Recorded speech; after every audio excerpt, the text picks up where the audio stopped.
I was reading Ezra last night and I came to the realization that God doesn't just use people who believe in him. And the book of Ezra really shows us that God will even use people from different cultures, beliefs, and backgrounds to still move in our lives.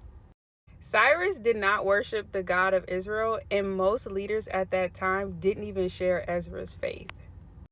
But somehow God still stirred their hearts, opened doors, shifted policies, and created pathways that Ezra would have never been able to do on his own. And that made me realize we really limit God when we think he can only move through people who look like us, think like us, and worship like us. Sometimes the confirmation that you need, the help that you've been praying for, the opportunity that you've been praying for comes through somebody who does not look like how you would expect it.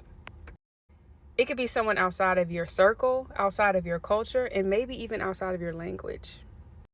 Ezra's entire story shows us that God is not boxed in by our categories. Those are limitations that we place upon him. God will use who he wants to use when he wants to use them.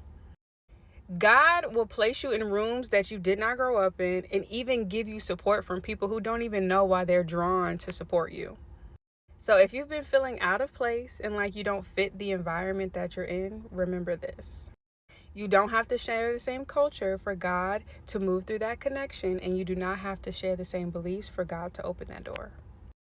Ezra really teaches us that God is bigger than culture, bigger than labels, and bigger than our own human limitations and boundaries. And sometimes that blessing that you are waiting for looks nothing like you.